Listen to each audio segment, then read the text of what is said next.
اعوذ باللہ من الشیطان الرجیم، بسم اللہ الرحمن الرحیم۔ Iqbal and eagle flight YouTube channel کی جانب سے آپ سب کی خدمت میں السلام علیکم۔ جیسا کہ آپ کو معلوم ہے کہ نومبر سن 2022 ابھی پچھلے دنوں 9 نومبر حضرت علامہ اقبال رحمۃ اللہ علیہ شاعر مشرق حکیم الامت، ان کی 145واں یوم پیدائش تھا۔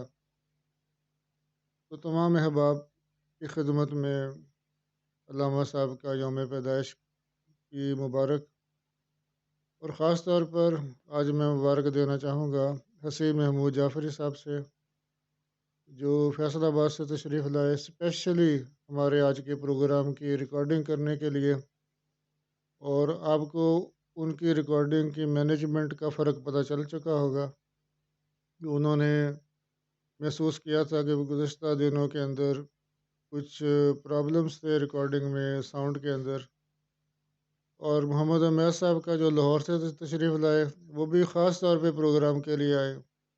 تو ان تمام احباب کا میں تہہ دل سے ممنون ہوں، اور ان کو بھی اس لحاظ سے بھی شکریہ ادا کرتا ہوں کہ وہ علامہ اقبال رحمۃ اللہ علیہ کی یوم پیدائش کے سلسلے میں پروگرام میں شرکت بھی کی اور خوشیوں میں شریک بھی ہوئے۔ تو حضرت اقبال کی پیدائش کے حوالے سے آج جو پروگرام ہے، اس کی ابتدا بھی میں ایک شعر سے کروں گا حضرت علامہ کے۔ اوروں کا ہے پیام اور میرا پیام اور ہے، عشق کے درد مند کا طرز کلام اور ہے۔ طرز کلام اور کیوں نہ ہو، یہ حضرت علامہ ہیں، لیکن آپ سب کی گوش گزار یہ کرنا چاہوں گا کہ وہ حضرت علامہ پیدا نہیں ہوئے تھے، پیدا اسی طریقے سے ہوئے تھے جس طریقے سے تمام بچے پیدا ہوتے ہی عالم فاضل نہیں ہوتے۔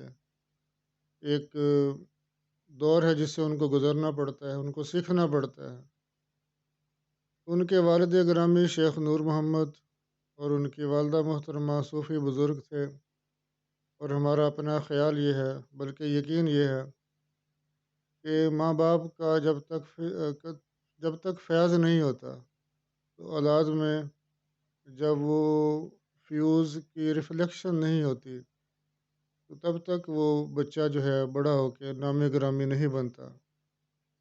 ماں باپ کے علاوہ جو تیسری ہستی ہے وہ استاد ہے، اور حضرت علامہ اقبال اس لحاظ سے انتہائی خوش قسمت تھے کہ ان کو ابتدائی دور کے اندر علامہ سید میر حسن کی شکل میں ایک ایسے استاد میسر آئے جو اپنے دور کے صرف عربی اور فارسی کے روایتی استاد نہیں تھے، بلکہ وہ روحانیت کے اس مقام پر تھے کہ جہاں سے انہوں نے علامہ اقبال کے اندر قرآن مجید کی فہم کا اور عربی اور فارسی ادب کا صرف جذبہ پیدا ہی نہیں کیا، بلکہ ان کو سلیقہ بھی سکھایا کہ قرآن کو سمجھنا کیسے ہے۔ شاید یہی وہ تربیت تھی انتہائی ٹینڈر ایج کے اندر اقبال کے اندر جو سید میر حسن نے پیدا کی۔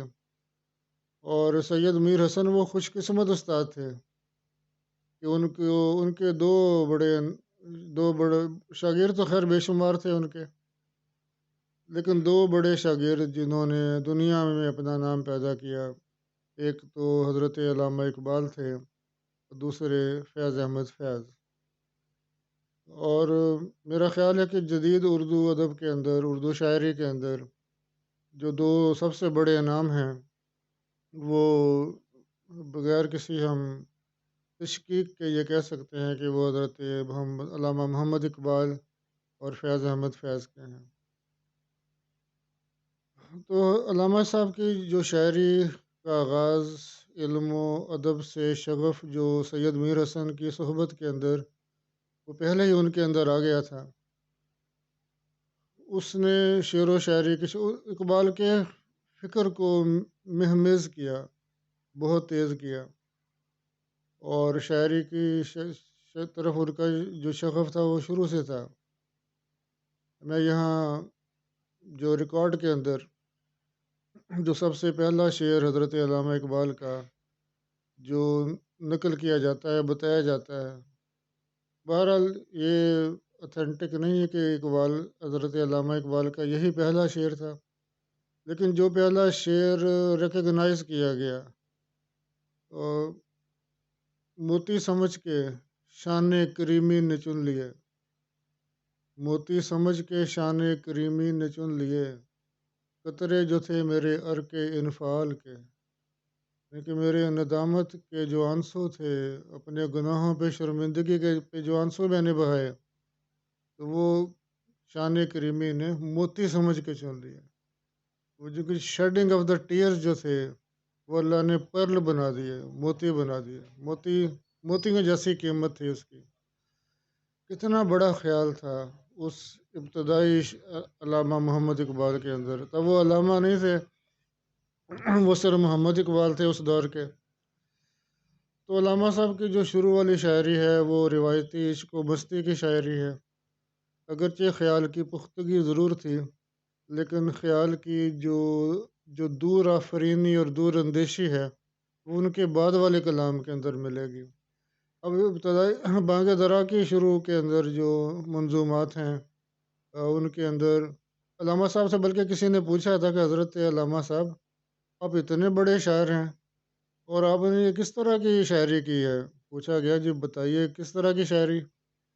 یہ آپ نے نظم لکھ دی، تیرے عشق کی انتہا چاہتا ہوں۔ علامہ صاحب نے کہا آپ نے دوسرا مصرعہ نہیں پڑھا۔ دوسرا مصرعہ تھا کہ میری سادگی دیکھ میں کیا چاہتا ہوں۔ گویا کہ اگرچہ ابتدائی دور کا عشق و مستی پر مبنی شعر تھا، لیکن حضرت علامہ صاحب نے کہا کہ اگر آپ کو اس جملے پہ اعتراض ہے، ایک مصرع اولا پہ اعتراض ہے، تو اس کا جواب مصرع ثانی کے اندر موجود ہے کہ میری سادگی دیکھ میں کیا چاہتا ہوں۔ بہرحال یہ پہلا فیز تھا جو جلد ہی دوسرے دور کے اندر کنورٹ ہوا، اور وہ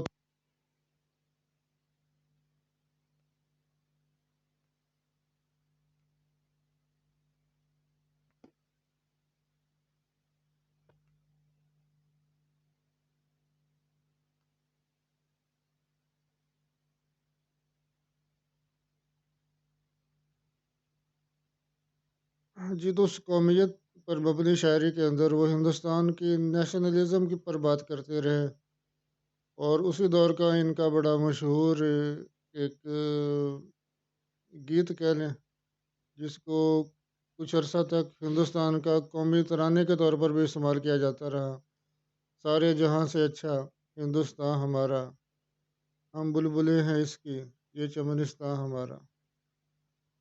تو اگر کچھ عرصہ تک یہ چلتا بھی رہا اور اس میں بعض تبدیلیاں بھی آتی رہیں، جو ہندوستان کے نغمہ نگاروں نے اس کو اقبال سے کچھ الگ کرنے کی کوشش بھی کی، اسی زمین کے اوپر اور بھی الفاظ بنائے گئے۔ تو اسی طریقے سے یہ وہ دور تھا جب حضرت علامہ اقبال کے ساتھ ساتھ قائد اعظم محمد علی جناح رحمۃ اللہ علیہ وہ بھی مشترکہ قومیت کے قائل تھے اس دور میں، اور کوشش کرتے رہے قائد اعظم بھی کہ ہندوستان اور ہندو اور مسلمان اکٹھے مل کے اپنے الگ وطن کے لیے جدوجہد کریں، لیکن کچھ مسلمانوں کے رویے سے بھی مایوس ہو کر اور کچھ جو ان کے اپنے ہندوؤں کے رویے سے مایوس ہو کر وہ سیکنڈ راؤنڈ ٹیبل کانفرنس کے بعد انہوں نے انگلینڈ میں سیٹل ہونے کا فیصلہ کیا، لیکن علامہ اقبال نے بھی احساس کیا اور انہوں نے بھی خط لکھ کے قائل کرنے کی کوشش کی، اور بعض شواہد کے مطابق حضرت قائد اعظم رحمۃ اللہ علیہ کو خواب کے اندر نبی کریم صلی اللہ علیہ وآلہ وسلم کی بشارت ہوئی، اور انہوں نے کہا کہ go back to India and serve and lead the Muslims they need you, اور کہا جاتا ہے کہ ان کو انگریزی میں یہ پیغام آیا، That was the commandment of Holy Prophet, peace be upon him. تو اس کے بعد اپنے یقین سے آئے. وہ یقین افراد کا سرمایہ تعمیر ملت ہے. یہی قوت ہے جو صورت گرے تقدیر ملت ہے. تو وہ یقین کی پاور سے یقین پیدا کرے غافل کہ مغلوب گماں تو ہے.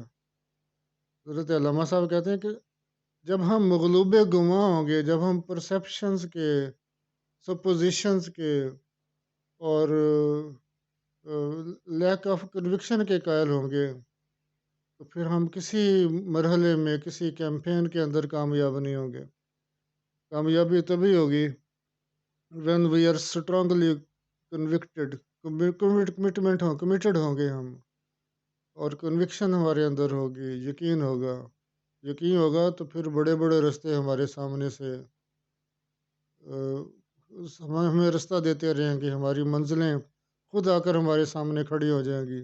لیکن ہم سے ریکوائرمنٹ کیا ہے کہ ہم وہ کنوکشن پیدا کریں.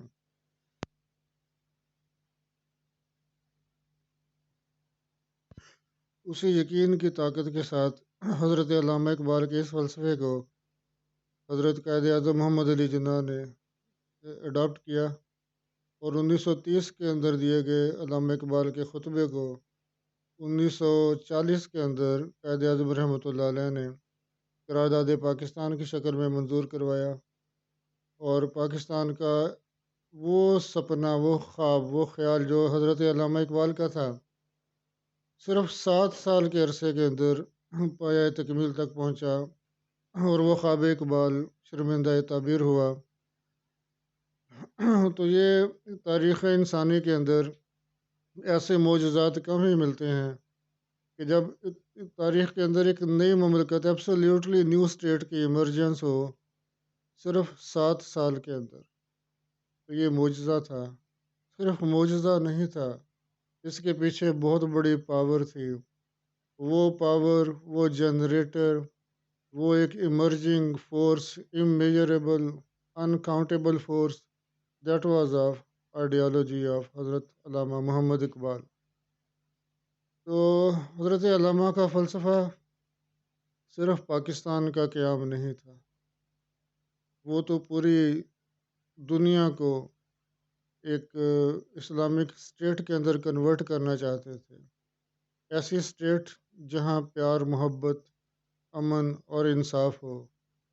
ہاں، ان کی یہ خواہش ضرور تھی کہ ہمارا یہ علاقہ علم و حکمت کا اور فلسفے کا، سائنس کا، ٹیکنالوجی کا مرکز بنے. اور انہوں نے یہ کہا تھا کہ ایران ہو اگر عالم مشرق کا جنیوا، ایران ہو اگر عالم مشرق کا جنیوا، شاید کہ کرۂ ارض کی تقدیر بدل جائے. لیکن ان کے پیغام کے آگے فلسفے کو عملی شکل میں لانے کے لیے کوئی علامہ اقبال کے خوابوں کی روشنی میں پاکستان تو بن چکا، لیکن کیا پاکستان کا قیام کے بعد اب اس کی موجودہ شکل یہ خواب اقبال ہے؟ ابھی ہم سب کا جواب ہوگا کہ نہیں. تو ابھی ہمارے نوجوانوں کا، ہمارے اساتذہ کا، ہمارے دکانداروں کا، ہمارے وکلاء کا، ہمارے سیاستدانوں کا، ہمارے پولیس مین کا، ہماری پاک افواج کا، سب کا مشترکہ فرض بنتا ہے کہ آئیں ایک بار پھر سے اس انقلاب کو اپنے کاندھوں پہ لیں، اور اس خواب اقبال کو شرمندہ تعبیر کرنے کے لیے اپنا دن رات.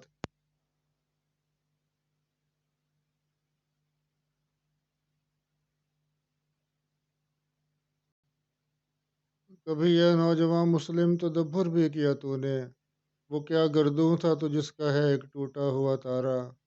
تجھے اس قوم نے پالا ہے آغوش محبت میں، کچل ڈالا تھا جس نے پاؤں میں تاج سرے دارا.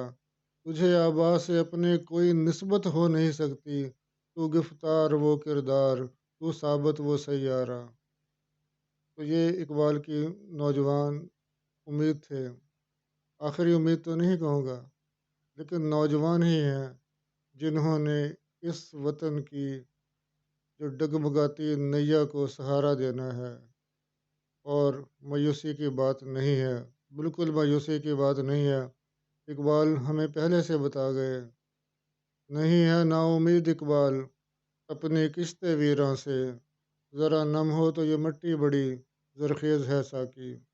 بہت نوازش، بہت شکریہ۔ اپنا خیال رکھیے گا، اپنے چینل کا بھی خیال رکھیے گا۔ جنہوں نے سبسکرائب نہیں کیا سبسکرائب کر لیں، جنہوں نے کر لیا ہے اس کو مزید شیئر کریں۔ اللہ ہم سب کا حامی و ناصر ہو۔